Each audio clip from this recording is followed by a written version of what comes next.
What did I just watch? Oh, man. Every now and then, I subject myself to watching something that I would not normally watch, something that I see is coming out, or, and I know that it's going to, it's a film I have no interest in, or it's from writers, directors I have no interest in, or a storyline is something I just know I'm going to avoid. I have no reason to watch. But then I feel bad. And when it comes to Tyler Perry films, I feel like, you know what? I respect the brother so much, and I don't want to be the guy who judges everything and hasn't even seen it. Like, I'm just making a blanket statement about all Tyler Perry films, or all black romantic comedies, or all this or all that, all action films. I try not to do that. I don't want to be the guy who does that, judging art or film prior to even seeing it. So because of that, and out of a fear of, I guess, the whole FOMO thing, right? Fear of missing out, and people are talking about a film, right? So it's trending. I figured, you know what? I should watch this. And I ain't got shit else to do anyway, so I'm going to watch it. So I watched Tyler Perry's Divorce in the Black. Should I do an intro? Yeah, we're going to talk about it in a second, all right? That Guy Talks Movies, Tyler Perry's latest, next.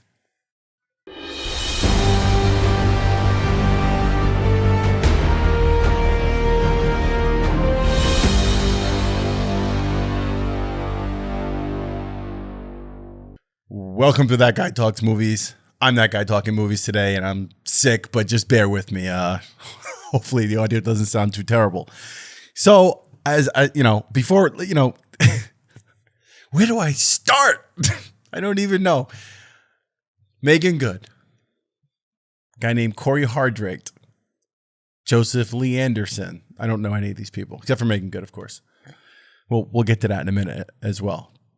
Taylor Williams, Shannon Wallace, don't know either of them as well. Debbie Morgan, I know. Richard Lawson, I've seen. All of them, as far as I'm concerned, were just, they could have picked actors from like a high school pool of that and probably done equally as good, including Megan Good. I'm sorry, I'm gonna keep it real. So all the Megan lovers and whatever you want to claim she's Viola Davis, go ahead, knock yourselves out. I'm not gonna pull any punches here.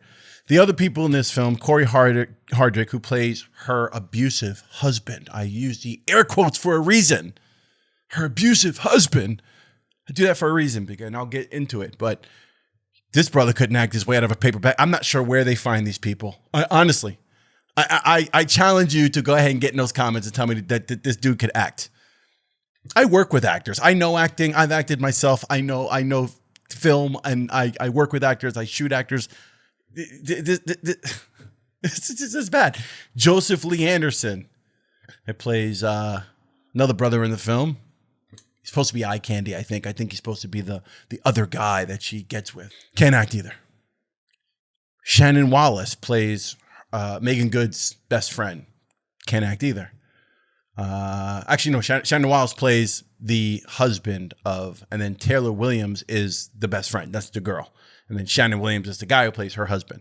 Okay. Who's supposed to be Megan Good's husband's best friend. It's really just a fucking mess. Debbie Morgan and Richard Lawson.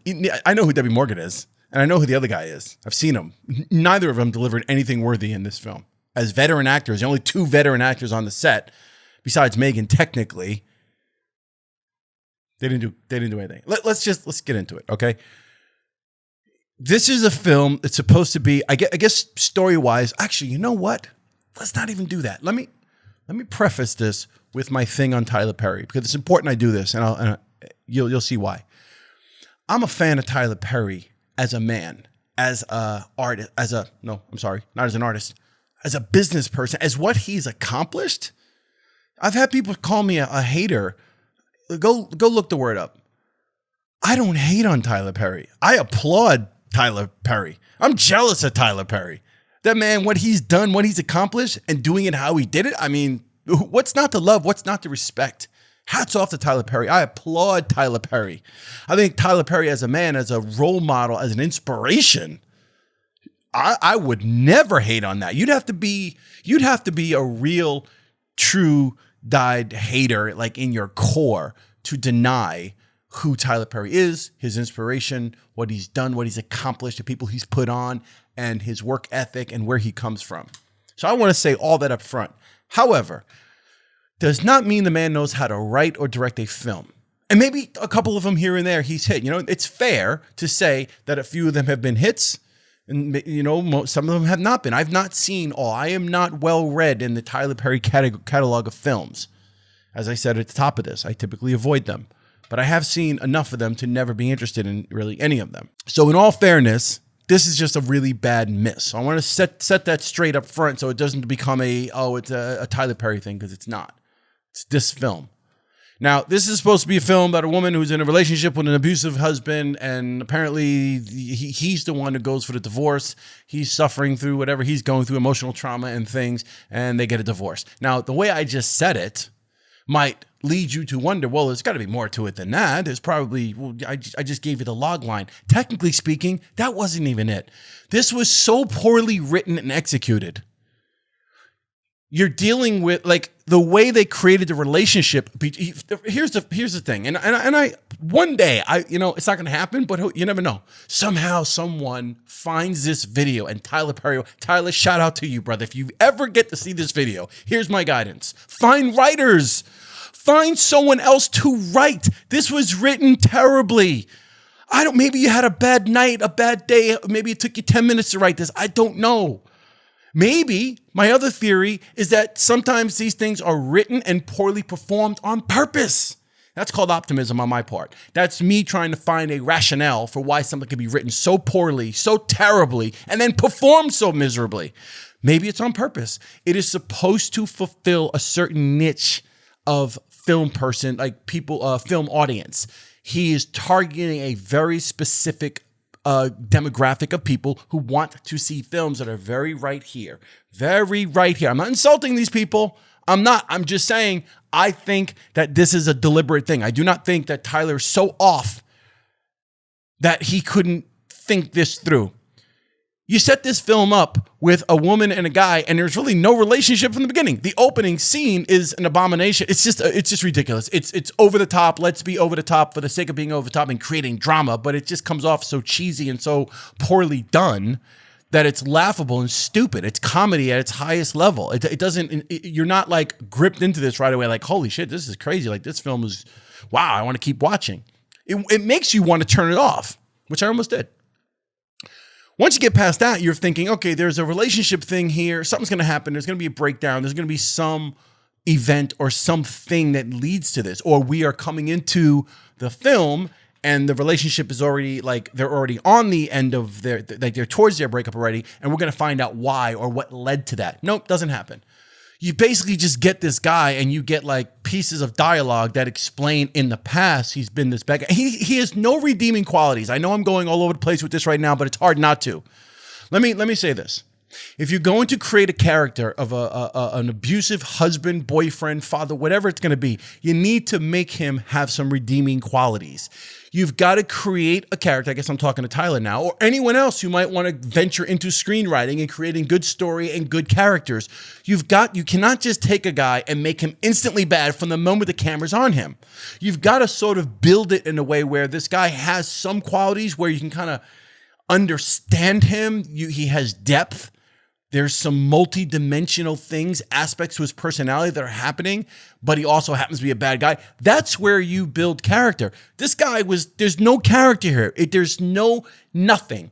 And Megan's character, again, had they written her as like, the woman who comes from a single parent home with like just a mother, and she doesn't have a male role model in her life, and perhaps she grew up on a different side of the tracks, and she wasn't really all together. You might see her in a relationship where she's needy for the man, right? And he's like the breadwinner and she's needy. And, I know that sounds trite, but there are some creative ways to go about that where you at least establish a character that there will be a rationale for why she apparently had been in this relationship so long. That never happens. I kept waiting for some sort of explanation as to what. I don't understand what's happening here. Like, she just played this role of this really weak, stupid woman. And she came from a church background with both parents, loving parents, a strong father, apparently. And Yet she was involved with this guy who apparently through years has been abusing her. And she's like a little puppy dog acting as if it's coming out of nowhere when he wants a divorce. And it's like he wants a divorce for like the most random reasons. It's just so poorly done. And it's all about the writing. It is all in the writing. It's just so bad. And the acting, again, there's a guy who has like one line in the film. He's like a hillbilly. He owns the bar and he comes out with a shotgun. He wants to make sure the boys don't get into a fight. And even his delivery of the line, his performance was terrible. There's nothing in this film that works. I don't understand the marriage and how this whole thing happened. The best friend thing is always very trite. It's typical black comedy of like the best friend, the bestie, and they talk about this, that, and the other. And it's ridiculous. They have their scene in the car and they talk and the brothers are it's bad. They totally, I should say Tyler, totally missed the entire opportunity to create real drama and threat here, because that's another thing. The actual abusive husband, boyfriend, there's very little threat from this guy. He seems more like a nuisance. He's like a bitch of a man who's, for whatever reason, going through what he's going through. And then he shows up here. He talks garbage, but it's not till the end of the film. I guess they saved it for the end, for the real dramatic climactic scene where he actually physically, gets physical with Megan. The whole movie, he's just talking shit. He shows up, his friend talks him down, he leaves. His brothers, at one point threatened this one guy, the other guy that Megan's supposed to get with, the eye candy guy. That whole thing dissolves. There's no threat here. I figured for sure this guy was going to be like, if you're going to do something like, what was that film? Classic film. Julia Roberts did a film years ago. Oh my God, what's the name of that film? The guy had all the towels and everything in the, God, what's the name of that movie? I'll think of it.